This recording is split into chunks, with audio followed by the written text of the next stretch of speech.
Programme में खुशामदीद नाज़रीन, मैं असदुल्ला खान हूँ। नाज़रीन, एक तरफ तो जहाँ IMF में जाने से पाकिस्तान की मईशत के बारे में ये कहा जा रहा है कि जो 2016 से ज़र मुबादला के ज़खायर पर एक दबाव था उसमें कमी वाक़ई होगी और एक तरह से जो मुआशी इस्तेहकाम है ख़ास तौर पर इन्वेस्टर का एतमाद बहाल होगा तो फिर स्टॉक मार्केट में इस्तेहकाम पैदा होगा। ये जो जहाँ इसके मुस्बत पहलुओं को देखा जा रहा है, वहीं पर बड़ी खौफनाक स्टेटमेंट जो है वो IMF के जो महकमा मशरिक़ वस्ता और वस्त एशिया के जो डायरेक्टर हैं उनकी तरफ से दी गई है। वो कह रहे हैं कि पाकिस्तानी मईशत मुस्तकबिल में बड़े पैमाने पर सुस्त रवि का शिकार होगी और ये खत्ते की मजमूई मुआशी तरक्की की शरह पर बोझ बन जाएगी। अब ये स्टेटमेंट जो है वो पाकिस्तान के लिए ज़्यादा हौसला अफजा नहीं है।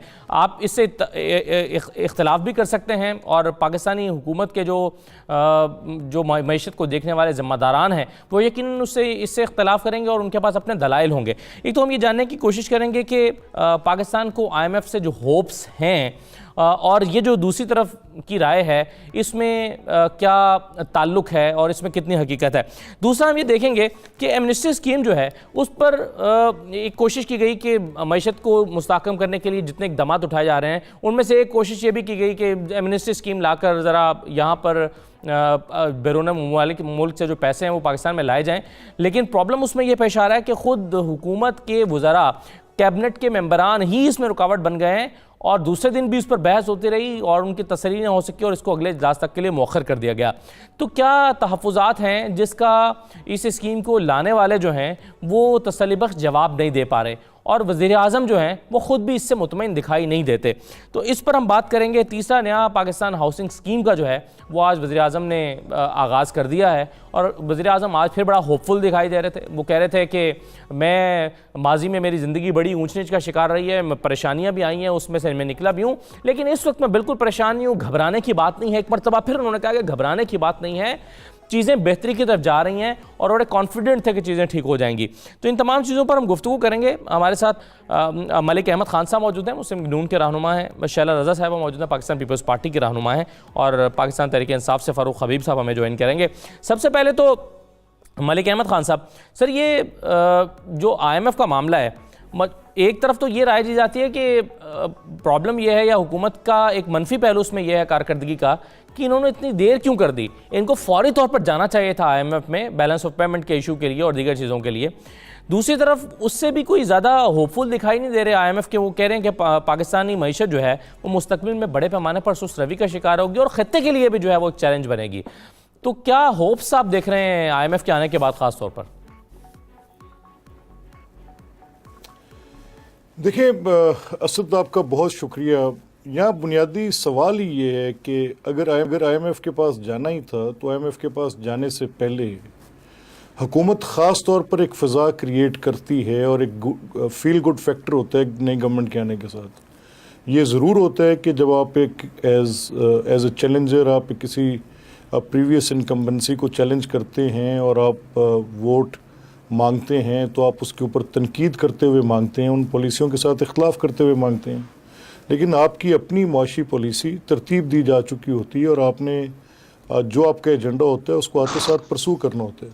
अब गवर्नेंस ऐसा काम नहीं है कि जिसमें आप ट्रायल करें और उसमें आप लेकिन वो मलिक अहमद साहब इसका जवाब एक दिया जाता है जो नॉर्मली हम पूछते हैं जब मुख्तलिफ लोगों से PTI के, वो इसका जवाब ये देते हैं कि हमने प्लानिंग कर रखी थी उन आदादोशुमार के मुताबिक जो आदादोशुमार मंजर आम पर हुकूमत की तरफ से सरकारी तौर पर लाए जाते थे।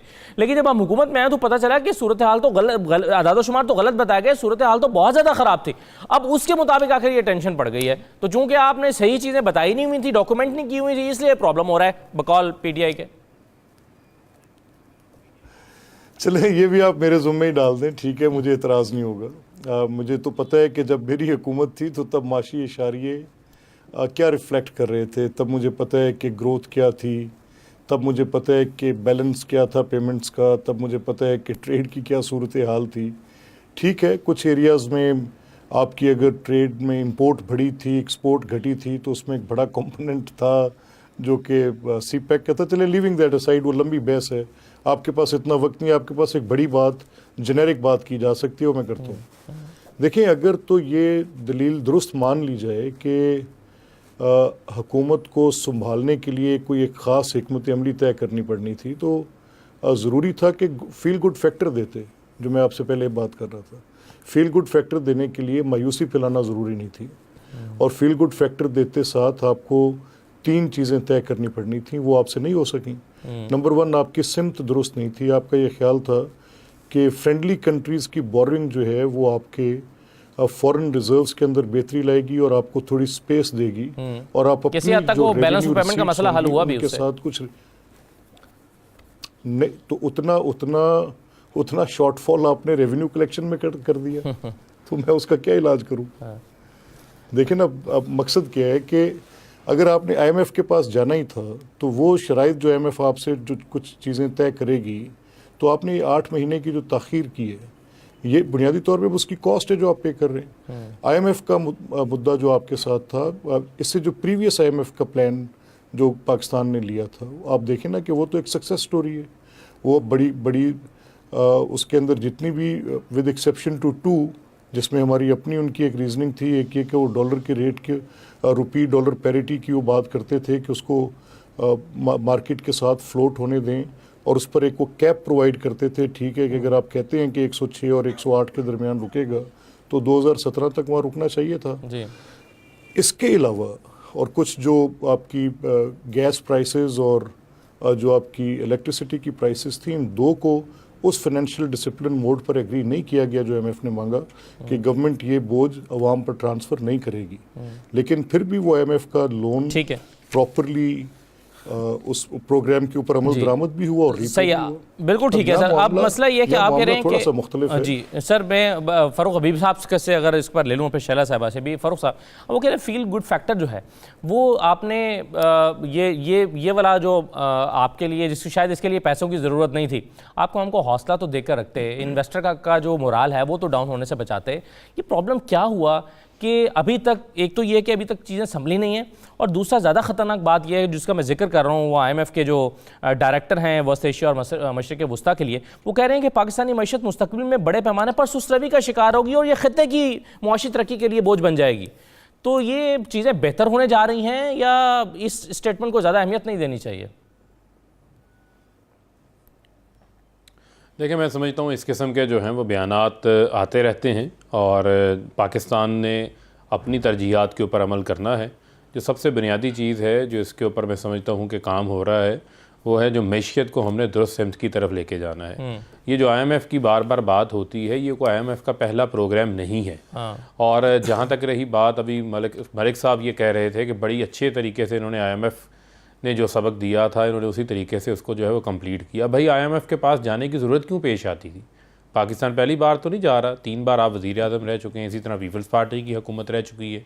क्योंकि हमारे पास अपने वसाइल ही इतने नहीं पैदा किए गए कि हमें जो है वो हर बार आईएमएफ के पास जाना पड़ता था, हमें बैलेंस ऑफ पेमेंट का इशू सामने आ जाता था, हमारे अखराजात ज़्यादा हैं, हमारी आमदन जो है वो कम है, टैक्स कल्चर जो है वो पाकिस्तान के अंदर पैदा करने की किसी ने आज तक कोशिश ही नहीं की थी।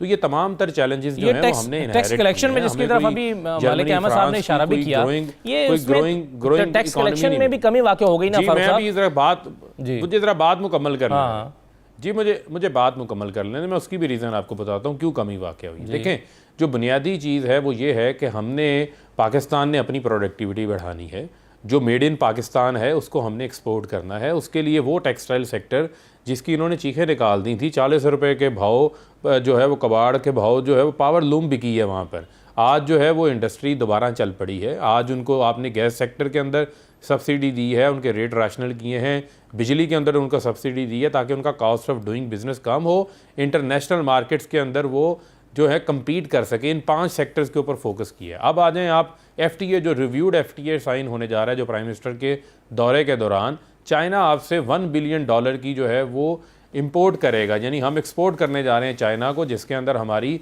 एग्रीकल्चर प्रोडक्ट्स शामिल हैं, जिसके अंदर चाइना वो हमसे ख़रीदेगा। ये बात तय हो चुकी है। फिर आ जाएँ आप, जो हिकमत अमली थी दोस्त ममालिक को साथ में लाने की, यकीनन वो हमारी मदद को सामने आए। ये उस वक्त हमारी मदद को सामने आए जब PMLN ख़जाना खाली छोड़ के गई हुई थी, रिजर्व्स का लेवल जो है बिल्कुल डाउन था। आज हमारे पास यहाँ, हम उस वक्त IMF की जो फौरी कड़ी शरायत थी वो मान लेते, या हम उनके साथ, हमें एक कुशन मिलता जिसमें हम उनके साथ एक अच्छी डील निगोशिएट कर सकते।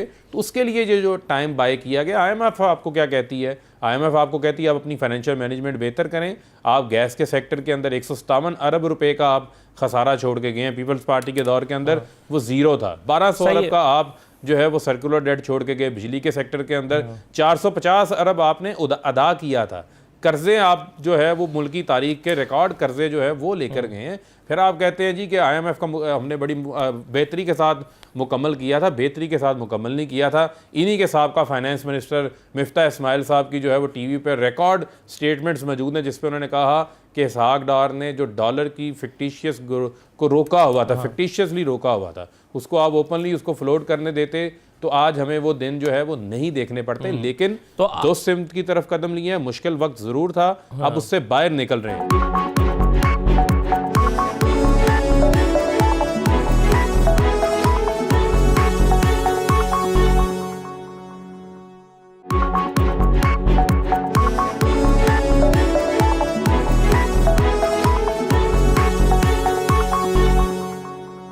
शायद साहब ये अगर तो देखें जैसे मईशत चल रही थी और साल से चल रही थी, अगर तो वैसे चलाना तो शायद ये किसी भी टीम के लिए इतना मुश्किल नहीं है कि उसको चलाता रहे। लेकिन अगर आपने उसकी बेसिस को ठीक करना है, अगर आप चाहते हैं कि वो जो आपको हर थोड़े अरसे के बाद IMF में जाना पड़ता है या आपकी जो एक्सपोर्ट्स हैं उसको आपने मैनेज करना है, इम्पोर्ट्स को कम करना है, अगर आप ये तमाम चीज़ें करना चाहते हैं और आपको फिर मईशत अच्छे तरीके से मिली भी ना हो, तो ज़ाहिर है ये तो होगा जो हुकूमत को कर रही है। तो शायद हुकूमत का इतना कसूर नहीं है कि हुकूमत ने डॉलर को जो फिक्टिशियसली रोका हुआ था उसको छोड़ा या बाकी जो इक़दाम किए हैं, तो कसूर हुकूमत का कितना हुआ इसमें और फिर जो गुज़श्ता हुकूमत है उसका कितना हुआ? देखिए, मैं एक बात कहना चाहती हूँ। पहले तो फरूक हबीब साहब को ये बात याद दिला दूं कि ये जो कह रहे हैं कि चाइना को हम एक्सपोर्ट करेंगे, ये हमारे ज़माने के मायदे हैं और हम ही ने आके एग्रो बेस्ड पॉलिसीज़ बनाई थी और 2011 में ये हमने सारी बात उनसे की थी। उसमें और भी बहुत सी बातें जो अगर मुझे मालूम होता है ये टॉपिक है, मैं वो पूरी डिटेल निकाल लेती। अब जो दूसरी बात है, हम जब बैठा करते थे साथ PTI के साथ, जब PTI ऑपोजिशन थी और PMLN गवर्नमेंट थी, तो हम ये बात करते थे कि IMF की तारीख का सबसे बड़ा कर्जा जो है वो PMLN ने लिया है। और उसके बाद जब सब ने अपने अपने मैनिफेस्टो बनाए तो अपनी जो इकोनॉमिक पॉलिसी थी उसमें उन्होंने कहा कि हम आकर किसी का भी मैनिफेस्टो उठा लें, हम आकर और इनका भी उठा लें, उसकी इशुएंस की जो डेट है वो भी देख लें कि कब पब्लिक हुआ वो। तो उसमें उन्होंने कहा कि जी हम आके बिल्कुल नई पॉलिसी देंगे, अपने अवाम को रिलीफ देंगे और हम बल्कि इनके तो दावे थे ऑन रिकॉर्ड कि 200 माहिर माशियात हैं तो जिनके लिए अब लोग मुख्तलिफ अल्फाज इस्तेमाल कर रहे हैं जो मैं नहीं करना चाहूंगी, ना मेरी पॉलिटिकल ट्रेनिंग इजाजत देती है। तो इसका मतलब ये था कि आपकी शॉर्ट टर्म, मिड टर्म और लॉन्ग टर्म पॉलिसीज होंगी जो कि सबकी होती हैं। तो अब मुझे नहीं मालूम कि आपकी जो अब पॉलिसीज आप बयान कर रहे हैं वो मिड टर्म है या लॉन्ग टर्म, लेकिन जो फौरी पॉलिसी है कि 9 महीने में आपने अवाम को कोई रिलीफ नहीं दिया है और ये खुद स्टेट बैंक की और मुख्तलिफ रिपोर्ट्स आ गई कि अभी जो GDP है ये और कम होगा। यही तो कह रहे हैं ना, रिलीफ तो तब देंगे ना जब पैसे होंगे उनके पास। वो कह रहे हैं कि जी हमें तो 6.5 अरब रुपया रोजाना का सिर्फ सूद की मद में अदा करना पड़ा, कर्जा भी नहीं है ना। तो वो कह रहे हैं कि जी पैसे आप छोड़कर कोई नहीं है ना, ये तो सब मुश्किल वक्त चल रहा है। ये कौन तो मुश्किल वक्त चल रहा है, फैसले करने पड़ रहे हैं। ये तो कोई जवाब नहीं है, ये उससे कम मुश्किल नहीं है। हमारा बजट खसारा जो मुशर्रफ छोड़ के गया था इनसे बहुत ज्यादा था और जो उस वक्त इंटरनेशनली पेट्रोल की कीमतें थी और क्रूड ऑयल की वो हाईएस्ट लेवल पर थी और सब जानते हैं कि जो फ्रेंडली जो है वो इंपोर्ट की जा रहे थे 550 से ज्यादा आइटम और मुल्क में बहुत ज्यादा दहशतगर्दी थी। उसके बावजूद हमने ₹1.33 से ₹4 पे हम पर यूनिट ले गए और हमने एग्रो बेस्ड पॉलिसीज बनाएंगे। जो फ्रेंडली आइटम्स इंपोर्ट हो रहे थे 350 से ज्यादा हमने आते ही बैन किए। अपने हमारा जो काश्तकार जो गंदम बोना नहीं चाहता था, भूल चुका था, उसको सब्सिडी दी, खाद पे सब्सिडी दी। आप मतलब ये होते हैं फौरी फैसले कि कौन सी फसल जो है वो हमें फौरन मिलेगी, हमने किस तरह से करना है। आपने अभी तक कुछ इसमें किया ही नहीं है। पेट्रोलियम मसनूआत पे आपने इतनी कीमत बढ़ा दी, पेट्रोल पे आप 42 रुपए से ज्यादा पर लीटर कमा रहे हैं। आप शुक्र करें कि 11 रुपए नहीं बढ़ा दिए उन्होंने। मैं ये समझती हूँ कि ये जो तो 9 अभी रिलीफ महीने, दिया है कौम को। मैं ये समझती हूँ कि ये जो 8.5 महीने ये बदतरीन है, जिसमें 7 साल के अंदर बुलंद तरीन महंगाई हुई, जिसमें बैरूनी और अंदरूनी मसला ये है ना कि करप्शन का पर एहतसाब का एक चैलेंज दरपेश है हुकूमत को, उसमें हुकूमत लगी हुई है। अब आप लोग मेरी बात सुनिए जी, मुझे अगर मैं आप इजाजत दें मैं ब्रेक ले लूं शैला साहब, मेरी बात ब्रेक के बाद आप जरा नहीं, मैं आखिरी बात करके फिर आप ब्रेक ले, मैं आखिरी बात करके आप ब्रेक ले। जितने माशाल्लाह आए वो जमहूरी हुकूमतों को गिराकर बदतरीन कहते हुए आए, और ये भी बदतरीन कहते हुए आए। तो बात यह है कि अच्छे हालात तो कभी नहीं रहे, हर हुकूमत दूसरे पे बहुत कुछ छोड़ के गई, लेकिन इस तरह से अवाम को जो है भूख की और महंगाई की भट्टी में किसी ने नहीं झोंका। ना IMF को ये सुनना पसंद है कि हम जो है गुर्बत की लकीर से नीचे चले गए कितने % लोग, ना इमरान साहब को पसंद है। वो कहते हैं मैं कभी नहीं घबराया। आप इसलिए नहीं घबराए कि भाई आप बनी गाला में रहते हो, आओ जरा 80 गज के और 40 गज के घरों में आओ, तो आपको पता चलेगा कि घबराहट क्या होती है। देखें वो अब तो गरीब लोगों के लिए घर बना रहे हैं ना, वो आज उसका कर दिया। आप उसका मजाक उड़ाते हैं कि 50 लाख घर ये नहीं बना सकते, आप मजाक उड़ा रहे थे और देखें उन्होंने उसको इनिशिएट कर दिया है। PMLN के लोग अभी तक कहते हैं कि जी आप बना के जरा दिखाएं, तो वो तो कह रहे हैं मैं बना के दिखाऊंगा। तो एक मैं जरा ब्रेक ले लेता हूँ, ब्रेक के बाद पहले तो मिनिस्ट्री स्कीम की बात कर लेते हैं कि आज फिर वो अगले इजलास तक के लिए मौखर हो गई है, और उस पर खुद अपने ही कैबिनेट मेंबर्स जो हैं हुकूमत के, उनकी तरफ से शदीद रद्दअमल का सामना करना पड़ा और सवालात किए गए जिसका जवाब शायद नहीं मिला, तो इसको फिर मौखर कर दिया गया है। तो एक ब्रेक ले लेते हैं, ज़रा ब्रेक के बाद इस पर बात करते हैं, फिर आगे चलते हैं। हमारे साथ रहिए।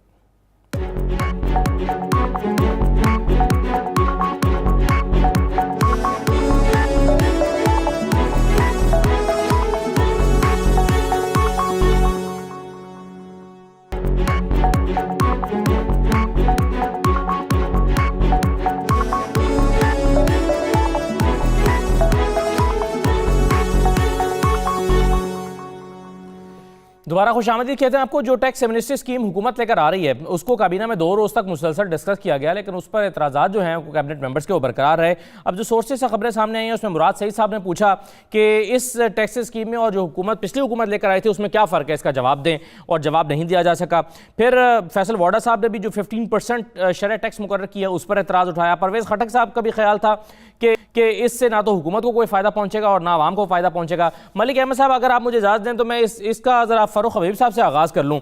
फ़ारूक साहब, ये इसका कोई जवाब नहीं बन पा रहा, जो स्कीम लेकर आ रहे हैं, इसको प्लान कर रहे हैं, या तो फिर आपको मानना पड़ेगा कि वो माजी की स्कीम जो अभी हाल ही में लेकर आए थे, शायद खाकान अब्बासी साहब के ज़माने में आई थी, वो भी ठीक थी, जिससे बहुत सारे लोगों ने फ़ायदा उठाया, और ये भी ठीक होगी, वरना आपको फ़र्क बताना पड़ेगा कि उसमें क्या फ़र्क था और इसमें क्या फ़र्क है।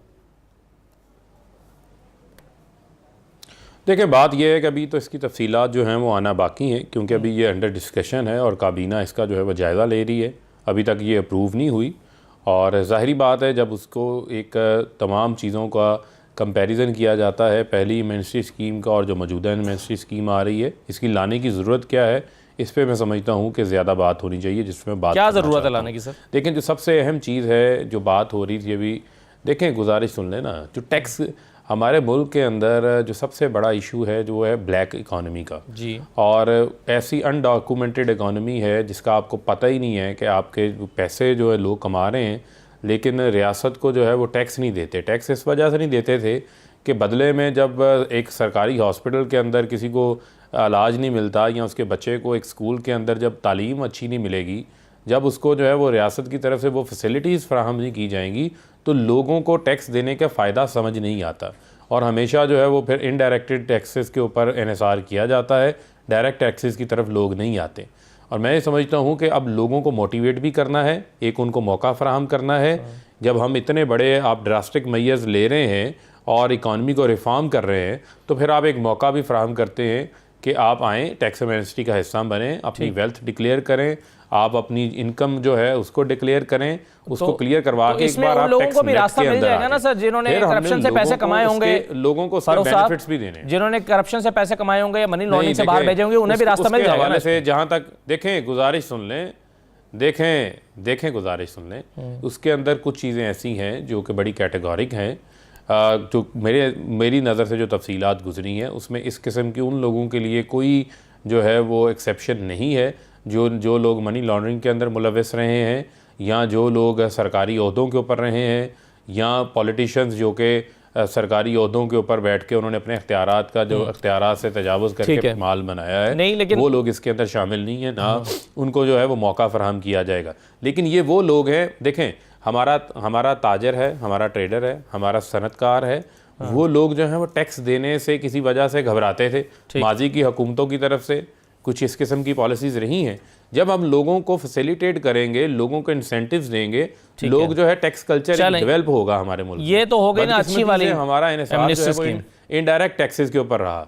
और इसी के साथ साथ जो एफबीआर की बार बार बात कर रहे थे, जो टैक्स कलेक्शन की कमी, देखें सीधी सी बात है, इन्होंने बात की हुकूमत 42 रुपए पेट्रोलियम से कमा रही है। मालिक साहब मुस्कुराए जा रहे हैं, पता नहीं हुकूमत का काम कारोबार नहीं है, हुकूमत का काम आवाम, बिल्कुल ठीक है, हुकूमत का काम आवाम को फैसिलिटेट करना है। आपकी बात ठीक है, आप फैसिलिटेट करना चाहते हैं कारोबारी हज़रात को, लेकिन इसमें एक चीज जो भी मलिक साहब मुझे समझ आ रही है वो तो ये है ना कि जो भी टैक्स एमनेस्टी स्कीम का हिस्सा बनेगा वो बताएगा तो नहीं ना कि उसने पैसे कहाँ से कमाए हैं। देखें आम आदमी नहीं, देखिए असद मैं फरूक एक सेकंड मुझे इजाजत दें, उसके बाद इतना पैसे नहीं वो टैक्स नेट के अंदर आए। फरूक में आपकी मुश्किल आसान कर देता हूं। देखिए मसला क्या है, मैं इस बात को मानता हूं कि टेक्स्ट बुक रीजनिंग पे पाकिस्तान की इकोनॉमी को अगर हम गवर्न करने की बात करेंगे तो बड़ी ही प्रैक्टिकल डिफ़िकल्टीज आएंगी। अच्छा, हम ये कह रहे थे कि ये एक प्रैक्टिसेबल ऑप्शन है जो माजी की सारी हुकूमतें लेती रही हैं, और यहाँ मुश्किल ये आ रही है, मुझे पता नहीं कि काबीना के अंदर की क्या मीटिंग की सूरत हाल थी। आपने 3 इसहाब का नाम लेकर उनका एतराज़ जो उन्होंने उठाया वो आपने बताया है, लेकिन मुझे ये लग रहा है क्योंकि पीटीआई की गवर्नमेंट एक पॉपुलिस्ट मोड पे खड़ी है, आज भी खड़ी है, और वो ये शायद समझ रही है कि गवर्नेंस के साथ भी पॉपुलैरिटी को कायम रखा जा सकता है। इनको अंदाज़ा हो जाएगा 8 माह में कहाँ तक बात गई, और अगर इनको और मज़ीद वक्त मिलता है 8 महीने या 5 साल, तो गवर्नेंस के अंदर डिफ़िकल्ट फैसले जब आप लेते हैं तो ऑब्वियसली पॉपुलैरिटी आपकी डाउन द ड्रेन ज़रूर जाती है एक दफ़ा। मुश्किल फ़ैसलों में से फ़ैसले ये भी होते हैं कि ये आपने इकॉनमी को आप इसको चैलेंज करते हैं, आप कहते हैं कि जी आपके ये अप्रोच, डेट लेने की अप्रोच आपकी गलत थी, आप एक डेट को कर्ज के तौर पे गिनते हैं, लेकिन ये आप कभी भी नहीं देखते कि अगर आप डेट के साथ ग्रोथ को बढ़ा रहे हैं तो over the period of time 5 साल मनसूबा, 10 साल, 15 साल, तो वो डेट जो है वो फिर इसी ग्रोथ के साथ ही पे ऑफ हो सकता है। या आपके पास अगर वसाइल नहीं है, ये बात फ़रूक की दुरुस्त है कि हमारे मुल्क में टैक्स देने का रवाज नहीं है। टैक्स क्यों नहीं लोग देते? क्योंकि स्टेट ने अपना वो रोल जो कि स्टेट का होना चाहिए, एक वेलफेयर स्टेट का, उस तरह से एज्यूम नहीं किया था, उसमें कमी रही, उसकी वजह वसाइल की कमी थी। और ये डेट का ट्रैप जो है जिसको प्राइम मिनिस्टर आइडियलाइज करते हैं, अब वो सदर अयूब खान के दौर को आइडियलाइज करते हैं, कहते हैं कि उसके पहले 5 साल मंसूबे के बाद पाकिस्तान की ग्रोथ सबसे बड़ी थी, डैम बने थे, तो वो सारा डेट बेस्ड था। और तभी से IMF के अभी तक IMF के पास हम 18 उनके प्रोग्राम ले चुके हैं, 22 मरतबा निगोशिएट कर चुके हैं, और ये आखिरी प्रोग्राम है। अब अगर ये आज इनका जो इस नहीं देखें, ये सब ने कहा, हमने भी कहा कि ये आखिरी होगा, ये जनरल मुशर्रफ के टाइम पे भी कहा, आप ही ने कहा था कि आखिरी होगा, और फिर आप ही एतराज कर रहे थे कि ये फौरन IMF के पास क्यों नहीं गए, इन्होंने इतना देर क्यों कर दी। देखिए मैं उसकी वजह यह है कि सलमान शाह साहब से मलिक अहमद साहब हमारे शो में परसों वो ये कह रहे थे कि दरअसल IMF के प्रोग्राम से निकलने के लिए तरीकाकार ये होता है कि आपको अपने इदारे भी डेवलप करें, आप FBR में रिफॉर्म्स लेकर आएं, आप बिजली के निज़ाम में वो नहीं किया गया, जिसकी वजह से दोबारा जाना पड़ा। असद देखिए मेरी बात सुने, देखिए नहीं, मामला क्या है, मामला ये है कि जब पिछली हुकूमत थी तो उस वक्त 2 बड़े अपहिल चैलेंजेस थे ना। मैंने सुलेमान शाह साहब का ये आर्गूमेंट सुना और उनके साथ किसी एक प्रोग्राम पे ये बात भी की। अब हमारे पास चैलेंजेस ये थे कि पिछली गवर्नमेंट जो है वो एनर्जी को प्रोड्यूस भी करे और एनर्जी की ट्रांसमिशन को भी बेहतर करे। अब ये दोनों बहुत बड़े पैसों का तकाजा करते हैं। आपने जो मंसूबे लगाए हैं, आपने एनर्जी प्रोड्यूस तो की, लगाए हैं, कुछ चाइनीज इन्वेस्टमेंट्स के साथ लगाए हैं, आपने एनर्जी प्रोड्यूस तो की, लेकिन आप उसके निजाम को साइमल्टेनियसली दोनों मैं अभी ये कह रहा हूँ कि ये हुकूमत जितना क्लेम करती रही है, ट्रस्ट में ये जिन डिसिप्लिन को इम्पोज करने की बात करती है, जिन माशी इशारियों पर मईशत पे सियासत की बुनियाद खड़ी करती रही है, जिन कर्जाजात को बुरा कहकर बात, देखे ना, अब आप बताएं कि गैस के उस जिनका ये कह रहे हैं कि इतना इजाफा हुआ पीपल्स पार्टी के दौर में नहीं था, आप इतना छोड़ कर गए, तो पिछले 8 माह में इनका कितना इजाफा हुआ? जो सर्कुलर डेट है उसमें इनका कितना इजाफा पिछले 8 माह में हुआ? जो बैरूनी कर्जा जात हैं पिछले 8 माह में इन्होंने कितना इजाफा किया? अब ये जो अब प्रैक्टिसेबल इकोनॉमी को आप देखते हैं कि प्रैक्टिसेबल इकोनॉमी क्या है, तो प्रैक्टिसेबल इकोनॉमी में कुछ चीज़ें बड़ी डिफ़िकल्ट हैं। अब अगर ये इन्होंने एमनेस्टी स्कीम का जिक्र किया तो आप वो पोजीशन जो आज अभी फ़रुख दे रहे हैं, मुझे एग्जैक्टली याद आ रहा है कि जब हमने जब मिफ्ता इस्माइल ये दे रहे थे तो यही आर्गूमेंट उनका था, जो आज फ़रुख है तो फिर फर्क बिल्कुल क्या मुझे हुआ? याद है और वो तब्दीली हम कई बार वो क्लिप चला भी चुके हैं शर्ला साहब, जिसमें इमरान खान साहब ये कह रहे हैं कि हम जब इक़्तिदार में आएंगे तो हम हिसाब लेंगे कि जिन लोगों ने इस स्कीम से फ़ायदा उठाया उनका हिसाब लेंगे। वो खैर बाद में पता चला कि और भी बहुत सारे लोगों ने इसका फ़ायदा उठा लिया, मैं क्या नाम लूँ। लेकिन शर्ला साहबा, ये अब मसला ये है कि ये जो ये स्कीम है जिसके जो आ जाएगी, मुझे लग रहा है कि इसमें कुछ कमी बेशी होगी, ये आ जाएगी और हुकूमत आहिस्ता आहिस्ता अंडरस्टैंड करेगी। क्योंकि असद उमर साहब ने पिछले दिनों जो इस्लामाबाद में सहाफ़ियों से मुलाकात की थी उसमें उन्होंने ये समझाने की कोशिश की थी कि ब्लैक मनी जो है वो भी एक इकॉनमी का हिस्सा होती है, ब्लैक इकॉनमी भी इकॉनमी का हिस्सा है, उसको आप नज़रअंदाज नहीं कर सकते। तो ये हुकूमत को रियलाइजेशन हो रही है। तो आपके ख्याल में ये स्कीम हो गई, IMF का प्रोग्राम आ रहा है, कितना होपफुल हैं आपके इकॉनमी किसी हद तक संभाल लेगी हुकूमत? आप चीज़ें समझ रही है, चलें देर आए दुरुस्त आए। जी, मैं क्योंकि इकॉनमी बिल्कुल भी नहीं समझती हूँ और मैं जितना पढ़ती हूँ उसके हिसाब से बोलती हूँ, और उस पढ़ने में मेरे ये आया है कि 2 साल आप ये साल से बदतर अगला साल होगा। 21 में अगर ये सही लेते जाते हैं तो फिर क्या कहते हैं कुछ बेहतरी आ सकती है, और मैं ये समझती हूँ कि नहीं संभाल पाएगी। अच्छा, आपको मगर खदशा है कि बेहतरी आ सकती है? मुझे खदशा नहीं है। ये माहिर माशियात जो हैं वो ये कह रहे हैं कि जो इस वक्त 3.4 है ये मजीद कम होगा, और 21 में अगर मजीद तो नहीं, कुछ अच्छे इकदामात ले लिए तो बेहतरी आ सकती है। मसला ये कि शैला साहबा देखिए, कुछ बातें तो PTI की भी दुरुस्त है ना कि पता नहीं यहाँ पर अब इस पर कायरा साहब से हमारी गुफ्तगू होती है तो वो तो बेनामी अकाउंट्स और फेक अकाउंट्स को भी वो कहते हैं कि जी ये भी इकोनॉमी का हिस्सा होते हैं, इसको भी आप दुरुस्त माने, ये भी इकोनॉमी का हिस्सा है। मुझे खदशा ये कि आइंदा दिनों में आकर असद उमर साहब भी इसकी अहमियत को तस्लीम ना कर लें, क्योंकि अब वो ये कहते हैं कि भाई पैसे मनी लॉन्ड्रिंग हुई, पैसे बाहर गए, फिर वो पता नहीं 3-4 दिन से हम टीटियों का शोर सुन रहे हैं कि वो पैसे कैसे जाते रहे और कैसे आते रहे। तो पैसा जो लूटा गया उससे एक मनफी किस्म का दबाव तो इकोनॉमी पर मौजूद है ना, तो PTI का पूरा कसूर भी तो नहीं है ना। देखिए, मैं कसूर की और इसकी बात नहीं कर रही, क्योंकि कसूर तो 11.5 साल में आप आसिफ साहब का भी नहीं साबित कर सके, और जिन इदारों को आप अथॉरिटी मानते हैं उन इदारों ने उनको बेकसूर साबित किया। अब आने वाली चीजों में क्या होगा मुझे नहीं मालूम, बस मुझे ये मालूम है कि ये जो आदाद शुमार हैं जिनका आज ये रोना रो रहे हैं, ये नहीं रटे हुए थे और इनके पास सब चीजों का हल था, और कुछ ही लम्हों की बात थी, महीनों की भी नहीं, अगले ही दिन आ जाने थे पैसे और वो इधर के मुंह पे मारने थे और उधर को सही करना था। तो आवाम तो बेवकूफ बन गई ना। नहीं, वो इस तरह के वादे तो खैर सभी सियासी बातें करती रही हैं इलेक्शन कैंपेन के दौरान। आप नहीं देखिए करते हैं ना। मैं आपको एक बात बताऊं, आप इसको माने या नहीं माने, लेकिन यूरोपीय यूनियन के साथ इस वक्त सिंध में जो वुमेन इकोनॉमिक एम्पावरमेंट का प्रोग्राम चल रहा है उसकी 14 लाख तकरीबन 13.5 से 14 लाख वुमेन बेनिफिशियरी हैं जो इकोनॉमिकली एम्पावर्ड है, इंटरेस्ट फ्री लोन है। इस तरह हम ने जिस तरह से इन्वेस्ट किया, चाहे वो थर में किया हो या किसी जगह, वो सब रिजल्ट है। और हम ये चाहे हॉस्पिटल्स में हो हमारे NICVD में, पाकिस्तान में जो सिंध सूबा है वो ये इकोनॉमिस्ट की रिपोर्ट है कि सूबा सिंध जो है वो 6 नंबर पे है best public private partnership programme में। तो आप कुछ सोचे, तो हम तो इन्हें दावत भी दे रहे हैं कि आए आप इन्वेस्टर्स को बुलाएं और थर में काम करें। अब ये कामयाब तजर्बा हो गया, ये निकल ही नहीं पा रहे अपने कहे की बातों में। सही है। अच्छा, अब एक चीज़ जो चले मैं पहले ब्रेक ले लूँ, ब्रेक के बाद फिर मैं मलिक अहमद साहब से शुरू करते हैं, क्योंकि PMLN को ये बड़े डाउट्स थे कि ये जो 50 लाख घरों का वादा है ये तो पूरा हुकूमत नहीं कर सकती। तो अब उस पर इनिशिएट तो इमरान खान साहब ने कर दिया, 1.5 लाख घर तो अभी पहले मरहले में बन रहे हैं।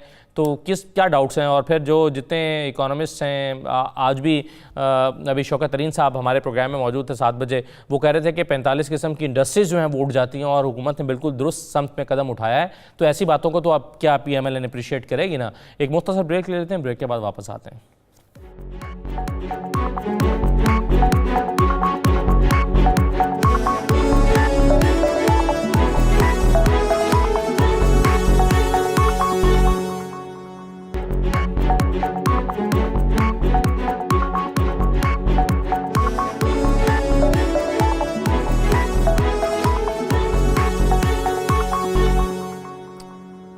दोबारा खुश आमदीद मलिक अहमद खान साहब। इसको तो आप अप्रिशिएट कर देना, आप कुछ तो हुकूमत की तारीफ करें। ये नया पाकिस्तान हाउसिंग स्कीम, आज प्राइम मिनिस्टर बड़े होपफुल दिखाई दे रहे थे, बड़ा खुश भी थे, और गरीबों के लिए एक बड़ी ज़बरदस्त स्कीम है।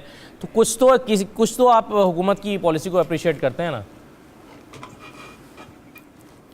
देखिए असद साहब, मुझे कोई पॉलिटिकल रिटोरिक या बेजा तनकीद का मुझे शौक़ नहीं है। ठीक। मैं इस मंसूबे को कि ये मंसूबा क्या है, मैं ज़रा आपके सामने एक जाविया रखता हूँ, आप उसके बाद फैसला खुद कर लें। ठीक। देखिए, दावा ये है कि 50 लाख घर बनाएंगे। ठीक है।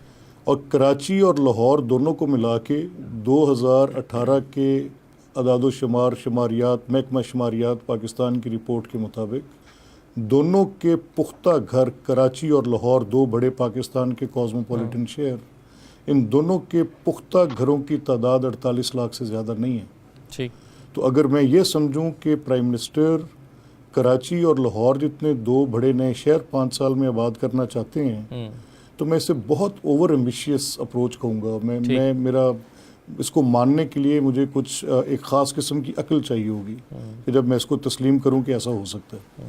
अच्छा चलें, गालिबन अगर वो 50 लाख घर बनाने का जो इरादा रखते हैं, तो वो ये कह रहे हैं कि इसके साथ 40 अलाइड इंडस्ट्रीज़ हैं। तो PSDP पे तो आपने 70% का कट लगा दिया, जहाँ पर ये कंस्ट्रक्शन गवर्नमेंट सेक्टर में एक ऑलरेडी अरेंज्ड के अंदर होती थी। तो वहाँ पर वो 40 अलाइड इंडस्ट्रीज़ को आपने रोक दिया। वहाँ पे सरिया, सीमेंट, बिजली, मजदूर, गारा, लकड़ी, हर चीज़ रुक गई। और अब वो आप घरों की तरफ, जो कि एक प्राइवेट सेक्टर में, जिसका अभी कोई पब्लिक प्राइवेट मोड का डिज़ाइन क्लियर नहीं है, आपकी पॉलिसी बैंक्स के साथ मॉर्गेज की क्या होगी ये भी अभी वाजे नहीं है, आपने उसको किस मैकेनिज्म के तहत देना है, इसके ऊपर अभी खदोखाल पूरी तरह सामने नहीं आए। तो फिर शायद ये मुझे कुछ उससे भी ज़्यादा एक ओवर एम्बिशियस नज़र आएगी। ठीक है, घर बनने चाहिए। आज तक पब्लिक सेक्टर में इससे पहले प्राइम मिनिस्टीरियल स्कीम्स निकली हैं, जुल्फ़िकार अली भुट्टो शहीद के ज़माने में भी निकली थी, फिर मोहम्मद खान जुनेजो मरहूम के ज़माने में भी निकली। तो आपको लग रहा है कि ये प्रैक्टिकली शायद पॉसिबल नहीं है, ओवर एम्बिशियस है प्राइम मिनिस्टर? असद, मुझे जरा मौका दे दें, मेरा नहीं ख्याल, पहले भी सुन रहा था। जी सही है। जी फ़ारूक हबीब साहब, ये तो वैसे आखिरी बात कह लूँ। जी कह लीजिए। आखिरी बात कह लूँ। ये ज़रूर होगा कि इस सिमत में ये अगर कोई कदम उठाएंगे तो ये दुरुस्त शेल्टर प्रोवाइड करने को कौन बुरा कहेगा।